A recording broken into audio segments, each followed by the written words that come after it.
This Sunday sees another UFC. We're up to 239, and it's coming to you from Vegas, the fight capital of the world, I guess, the gambling capital of the world. We have brought Dan Hooker in as usual for the big pay-per-view UFC 239. Dan, getting closer and closer to your fight, though. Going well. I actually wanted to get on this card. I was campaigning to get on this card, but by the time I got around to it, they told me it was full. Then I was saying the pay-per-view that's in Canada, but then I arrived on Texas. It's hot, it's dry, I'll take it. And it's big, yeah. Wear a big 10-gallon hat on the walk-in and just win over the crowd. He's a Texas homeboy, so I don't think anything I'll do will win over the crowd. Tyson Fury did it, dressed up like Apollo Creed and walked out and then sung to the crowd. All right, we're going to start with one of the early prelims fights, Dan, and it is Edmund Shahbazi against Jack Marshman, USA 9-0, against the pretty seasoned guy, Irishman, I think, is he? Welshman, Jack Marshman, 23-8, middleweight fight. Yeah, this is a banger. I love this fight. I love Jack Marshman. He's 3-3 in the UFC, so a bit of a mixed record. He's coming off a win. It was a split decision win. It was kind of like a local Welsh derby he had going on, and everyone thought it was John Phillips, and everyone thought they were going to come out and just two Welshmen. They're both strikers, both boxers. And it was sold to us as they were going to come out and they were going to just bang. They were going to throw hands at each other. Marshman took the far better option. He moved well, he boxed, he used his footwork, and he manages to edge out a decision in that fight. He's got a very tough fight coming up in this one. Shahbazi, undefeated. He's only 21 years of age. He's 9-0. 8 of those are knockout wins or finishes. So it's an incredibly... it's going to be an exciting fight, but Shahbazi, it's a big step up in experience, but it's been the growth of his UFC career has been great.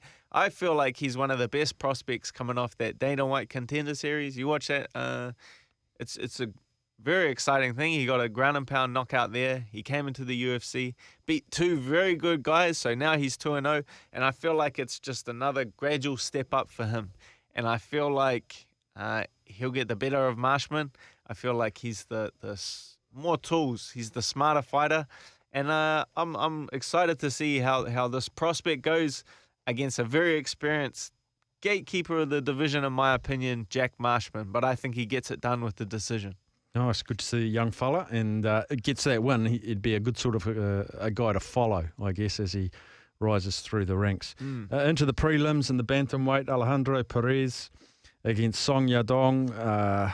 2 really well-rounded fighters. Don't mind how they win. Yeah, this is going to be an interesting one as well. It's a very similar situation to the last fight where we got a young, hungry prospect against a guy with a lot of fights inside of the UFC. Perez, he's the number 14th ranked bantamweight for a reason. 10 fights in the UFC, 7 wins. He's coming in off a loss, but that was against the number 11th ranked Cody Starman, who's a very strong wrestler. Yadong, he's 21 years of age, 3-0 in the UFC. All 3 fights were in Asian cards. So either Beijing, they had one in Shanghai, one in Singapore. So he's been fighting around the Asian circuit. Now this is a huge step up for him. He's fighting in Vegas, he's fighting in the Mecca, and he's fighting a ranked opponent. So unlike the previous fight, which I felt was a good amount of growth, I feel like this is too big of a step up in competition for Yadong. He's a good prospect, but taking on someone with this much experience, I feel like he's going to get outclassed in this one, and Perez picks this one. Moving to the strawweight, into the woman, number 5, Claudia Gadelha against Randa Marcos, ranked 14. It looks on paper to me like it's going to go the distance. Gadelha's average fight length is 14 minutes, and Marcos's average fight length is 13 minutes. So they go deep. Do you think it could go the distance? Yeah, well, I'm picking it to this one to make all 3 rounds. Marcos, they both have very similar UFC records. Marcos is 5-5-1 in the UFC. She's coming off a win over Angela Hill, who's another striker. But Claudia Gadelha, 5-4 in the UFC, but even though she's got 4 losses, 2 of those were against Joanna Jędrzejczyk, the champion, and one of those was against Jessica Andrade, who is the current champion right now. So 3 of those 4 losses were to the best fighter in the world. So even though it's a 5-4 record, I feel like she's a lot better than that. Just watching these fights and studying these fights, Marcos has shown a susceptibility to taking low kicks. Like she's looking to take her opponent down, so she's very, very heavy on her front leg. Whereas Claudia Gadelha is a known low kicker. Now she's training in the US, but she's originally from Nova União with Jose Aldo, Renan Barão, some of the best leg kickers in the game. So this is tapped into her. This is part of who she is she's a low kicker. So when a fighter has a susceptibility to it, and then she's very strong at it, I feel like this is going to be the turning point of the fight. I feel like Marcos, she's tough, she's experienced, she makes it to the end, but Gadelha gets it done with the low kicks. Marcos with swollen legs at the end of 15 minutes. Then we've had a scrap fight, the Sean O'Malley, so we move straight into the featherweight where Gilbert Melendez takes on Arnold Allen, USA, against the UK. 96% of Arnold Allen's wins have been by decision. Yeah, this is another, well, man, almost like how's a veteran versus a young prospect. Melendez, former Strikeforce lightweight champion. I've been watching this guy for a very long time. He's actually on a 4-fight lose streak, but that's over guys Anthony Pettis, Eddie Alvarez, Edson Barboza, and then he made the drop down to featherweight, the drop down in weight class. And he picked up a decision loss to the very tough Jeremy Stevens. So it's no knock on him, but he's had a very bad run as of late. Arnold Allen, undefeated UFC record, 5-0. He trains in Canada with Faraz Sahabi at the TriStar Gym, Rory McDonald, George St. Pierre. And that's something that he's shown in his game in those 5 UFC victories is his ability to follow a game plan and stick to a game plan very well. And this will be crucial against a guy like Melendez, who has so many fights. It's very hard for him to change his stripes at this point in his career. So the things he's been doing for his last 20, 30 fights, he's going to carry on into this fight. So there are tendencies that you can pick up on if you have a very smart coach like Faraz Sahabi. So I feel like Allen's ability to follow a game plan very well and a very smart game plan in Faraz Sahabi will get the job done in this one. Decision is pretty much a certainty. I'll give it 2 ticks. I'm giving it 4 ticks. We hit the main card. 5 good fights here. In the welterweight, a guy that's had a heap of fights, Diego Sanchez. He's about a $3.75 underdog against Michael Chiesa at $1.25. Loves a submission, Michael. I feel like the ground game will be a big part of this fight. Chiesa, he made the move up to welterweight, so he's coming up in weight class. He's enormous. I've met this guy a few times when he's out of camp, and he was one of the reasons why I stayed down at lightweight, stayed down at featherweight, because I was standing next to him, and I was like, baffled my brain. And he's walking around at 90-something kilos, cutting down to 70 kilos. So he looked very good in his welterweight debut. Submission, Kimura win coming off over Carlos Condit, who's a former title challenger. Diego Sanchez, we could go on about his fights all day. Incredible character. This will mark his 30th UFC fight. So he's getting up there damn near with the most UFC fights ever. He's coming off 2 wins, incredibly, after all of that time. Craig White and Mickey Gore. And in both of those fights, he managed to get them to the ground and just overwhelmed them on the ground. And that's the way he got the victory in those. the problem with this fight is he won't be able to overwhelm Chiesa on the ground. Chiesa is a very strong grappler, very good back control, very strong takedowns. 6 submissions of his own in the UFC for Michael Chiesa. Even though Diego Sanchez has never lost a fight via submission. He's been stopped with strikes, but he's never been submitted. Here it comes. I'm pegging a submission coming into this fight for Michael Chiesa. Ooh, okay, nice. Closer, price-wise. In fact, the closest price on the whole main card is Luke Rockhold goes in as a favourite. The big American in the light heavy against the Polish man, Jan Blachowicz. 150, 250, Rockhold the favourite. Both win by any method, but you have to pick one. Yeah, I'd say that this fight... No, and the next fight. I don't want to make a call. This fight was one of the most difficult choices of the day for me. Luke Rockhold, he's a former middleweight champion. 1-1 since losing his title to Michael Bisping when he was caught with a punch. And he's coming in off a TKO win over David Branch and a KO loss over Romero. So now he's making the move up to light heavyweight. He was always an incredibly big middleweight. So maybe that'll fix some of the issues that Luke Rockhold's had with his chin. Like he's shown to be very susceptible once he gets caught with even, not the hardest punch. So hopefully the big step up in weight class will help this. Jan Blachowicz, he was on a 4-fight win streak, and that was snapped by the guy in the main event fighting for the title, Thiago Santos, who knocked him out in the 3rd round. The way I'm looking at this fight is if it stays on the feet, then I'm giving Jan the advantage. I feel like he's big, he's strong, and he hits too hard for Rockhold to get into exchanges with him.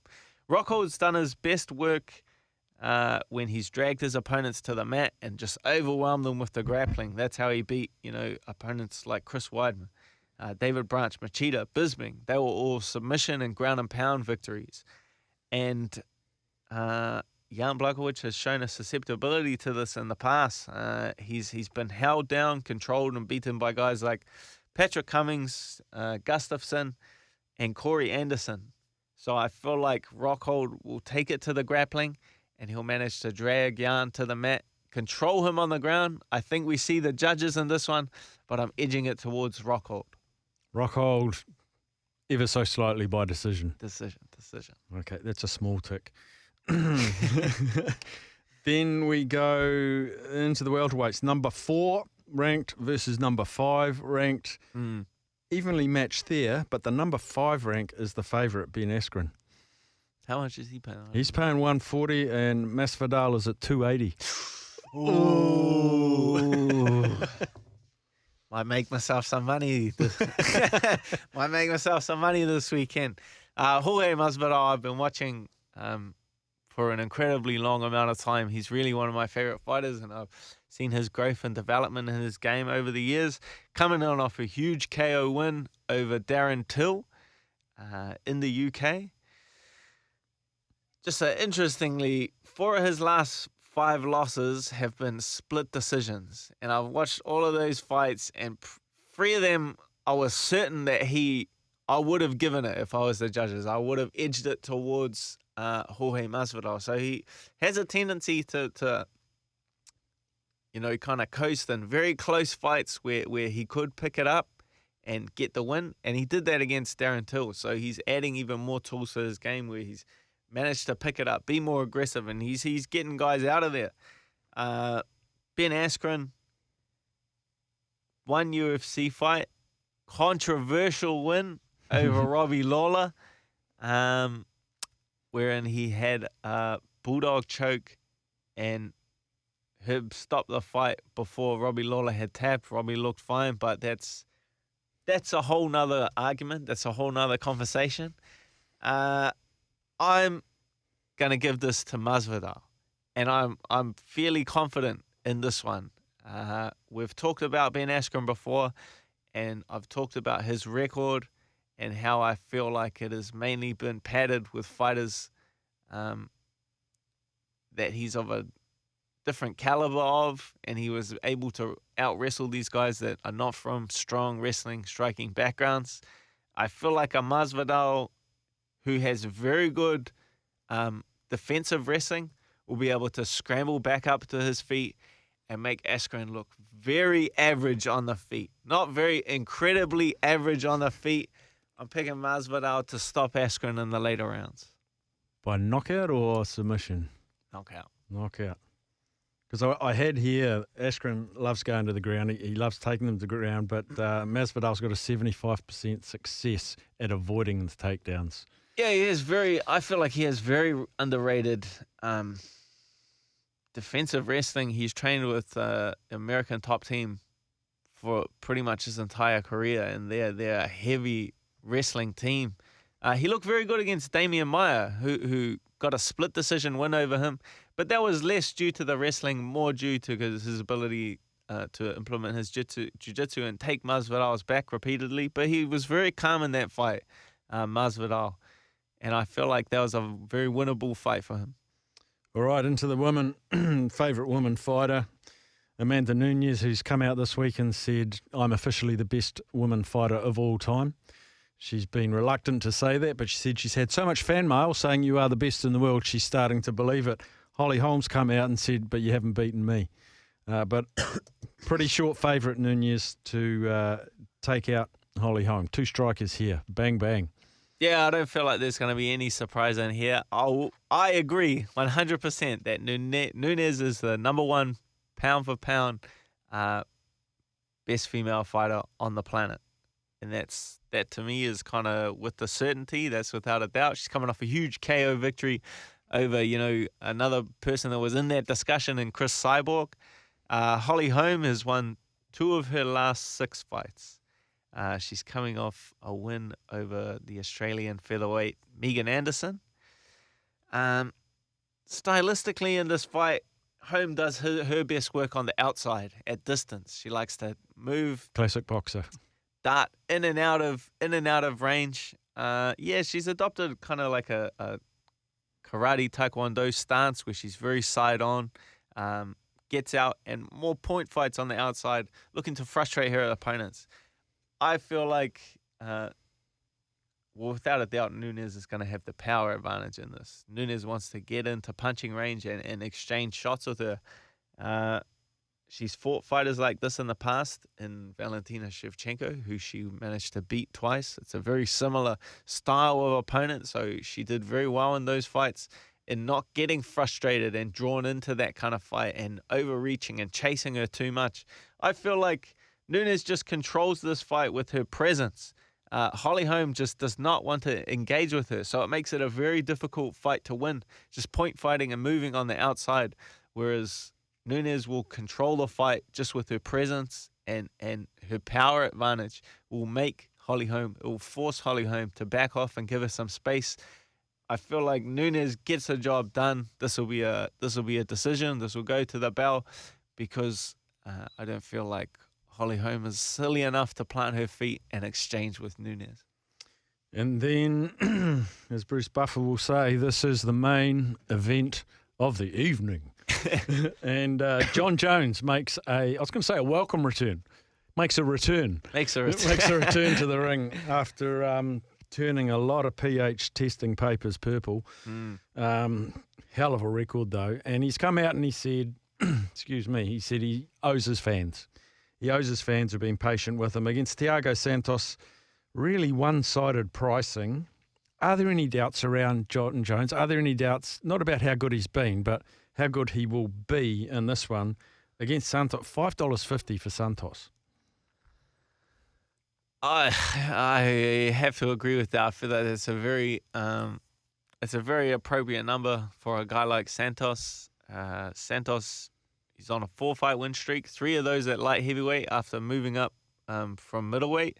He's coming off 2 KO wins recently. He beat Jimmy Manuwa. He knocked Jimmy Manuwa out, who is recently retired.